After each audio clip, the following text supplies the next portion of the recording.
Моите бродови ги има стигнат дури и до Канада. Во Европа пола од европските земји има мој брод, макета, кинеската амбасада, значи и во Азија, така ќе му дојде. На 3 континенти.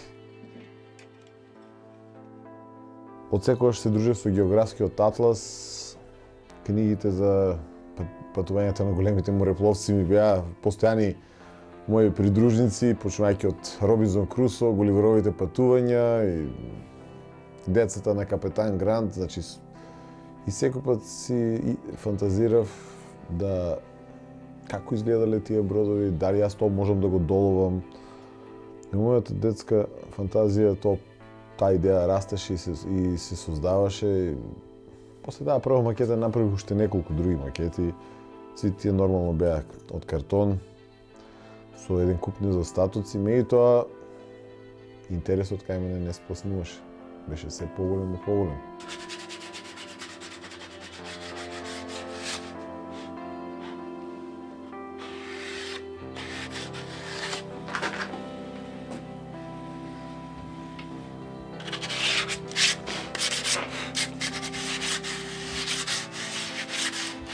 Почнав да се интересирам и за вистинското макетарство. Знаев дека тој чекор малку напред во однос на тоа што е една обично наивна макета од картон изработена по ото, како 7-моделенец или 8-моделенец. И затоа набавив и вистинска литература, односно од фирмата Технодидакта, мислам, од Пула беше. Набавив нацрт, шема и монтажна шема за изработка на макета, вистинска макета брод. Тоа е бродот Санта Марија, еден од бродовите на Кристофор Колумбо. И тоа можам да кажам дека беше пресврт во и скалило погоре во изработката на нешто посериозно во однос на макетарството и така и започнав.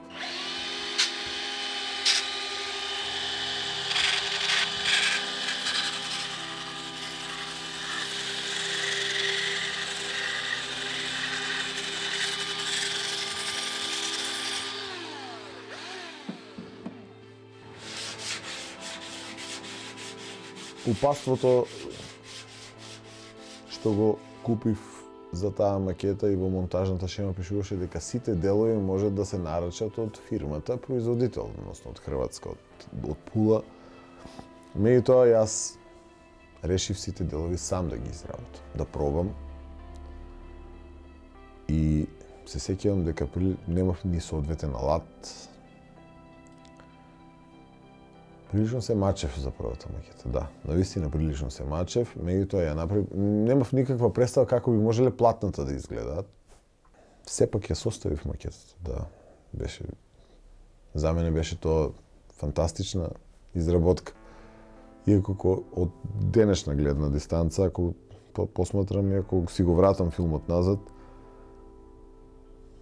прецизноста, начинот на изработка, чистината на деталите неспоредлива со сегашното мое ниво на изработка.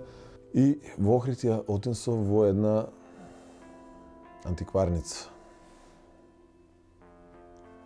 Многу малку убеден дека тоа што ја го имам изработено, што на мене ми се свија, дека на некој друг ќе му биде интересно. Во 2 збора, човекот што работеше таму ми рече, добре, ја посматраше така една минута и рече, јас ќе ја земам таа макета.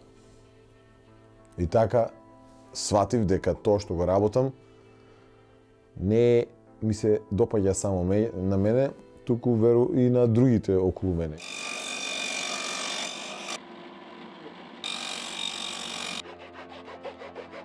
После почнав да работам и други макети. Почнав да се интересирам и на интернет да видам литература.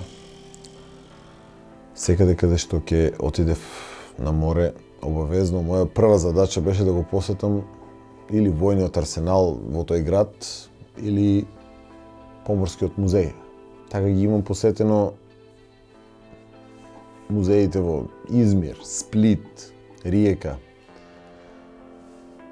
Поморски музеј во Варна и така натаму, каде што секој пат ме имат интересирано макетите на бродови. Земав податоци, барав литература за секој нов брод. Тоа беше навистина мој предизвик да направам нешто ново. Така почнаа да ги изработувам и бродовите на Фернандо Магелан, првиот морепловец кој го препловил светот по воден пат, го обиколил светот по воден пат, неговиот брод Тринидад. Понатаму ја направив Ниња, тоа е втората каравела во експедицијата на Кристофор Колумбо, ја имам правено. Голден Хайнд, еден од најубавите едреници во викторијанското време, од 1571. Тоа е првиот англиски брод кој го опловил светот. Брод со кој чиј капитан бил Сер Френсис Дрейк, кој испловил под англиско знаме, а потоа се одметнал и станал гусарски брод. Понатаму познатиот брод Баунти, што нам на сите ни е познат од филмот Бунтот на бродот Баунти. Понатаму бродот на славниот морепловец Джеймс Кук Ендевур, и тој го имам правено. Бродот Викторија, тој време дело општ голем предизвик на сите макетари. И да не набројувам бродови од времето на едрениците, кога изгледот на бродот не бил само употребна вредност, туку и романтична вредност. Имало и богато украсувани. Нормално, јас сите тие детали постепено ги усвојував.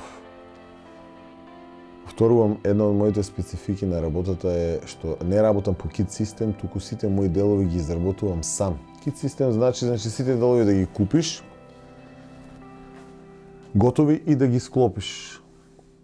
Мислам дека таа фаза имам надминато, сите мои делови ги изработувам сам и ги склопувам сам. Значи, и во тоа се состои тежината на оваа работа. Нормално, како што течеше времето, се отвара големи други предизвици во однос на макетарството. Кај мене почнав да одам по саеми, изложби. Се запознав со еден макетар, тој е господинот Ристе Журков од Скопје, на еден саем, и тој уште повеќе ме внесе во тајните на макетарството. Со него изработивме неколку модели заедно. Бев кај него на некој начин како ученик да ме дообучи за некои работи.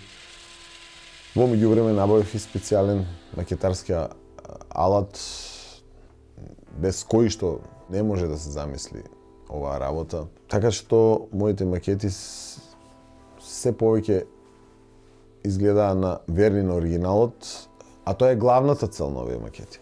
Повеќе видови дрва се користат за изработка на макетите. Меѓутоа преовладува, кај мене, во мојата работа преовладува оревот. Затоа што тоа е материјал кој што е компактен. Оревот како дрво е компактно, лесно се бои, дава племенита боја, понатаму лесно се витка, еластичен е, лесно се обработува со електричните алати, така да оревот е основен материјал кај мене. Употребувам поред кобал за меки дрва, за палубата, за оплатата на бродот и палубата користам меки дрва како што е чам, бор и така натаму, меѓутоа во помали количини. Најчесто ви кажав тоа е оревот. Понатаму користам специјален конец за вразување на горните делови на бродот. Користам посебни бои. Во почетокот со боите не бев толку упатен, меѓутоа сега користам бои од Равел. Си ги набавам, си ги купувам, тоа се мали боички кои што специјално значи за макетари, кои што се многу покривни, имаат голема покривна моќ и значи доволно е само еднаш да се помине соодветниот предмет детал што сакаме да го обоиме, за да може веднаш да се долови автентичноста на оригиналот.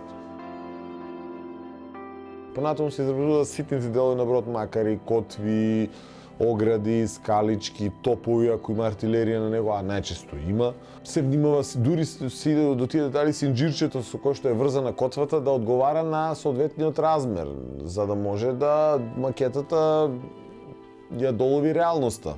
Треба прецизно, чисто да се изработи сето тоа. Има делови кои што се работат, дури може да се работат делови со лупа.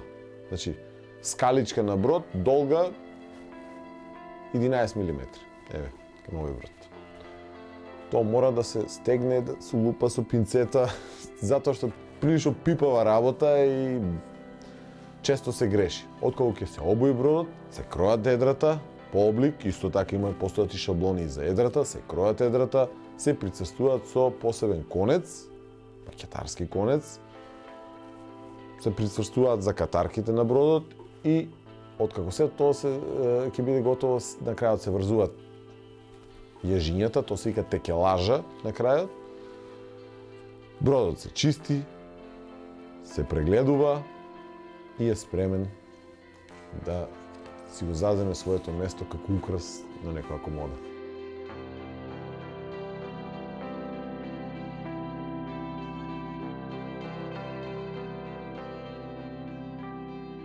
Макетата од бродот што ја гледате пред мене е макета од германскиот джепен боен брод или мини боен брод Граф Шпе, адмирал Граф Шпе. Тој е брод кој што учествувал во Втората светска војна и пред да почнам со изработката на оваа макета, многу читав за тоа, многу читав за него и собрав доволно информации за да почнам да го правам. Првата моја намера беше да го направам во малку помали димензии, меѓутоа решив да го намалам минимално колку што може.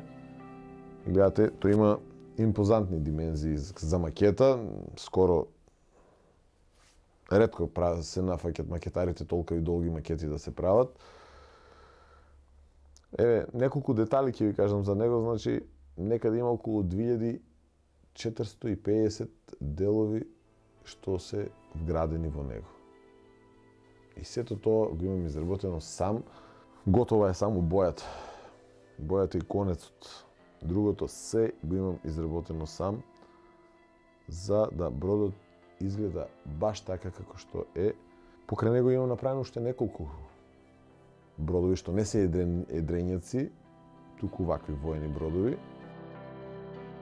Секој макетар има автосугестија дека никој пат нема да го постигне совршенството. Мислам дека уште треба да се работи за да се постигне совршенство.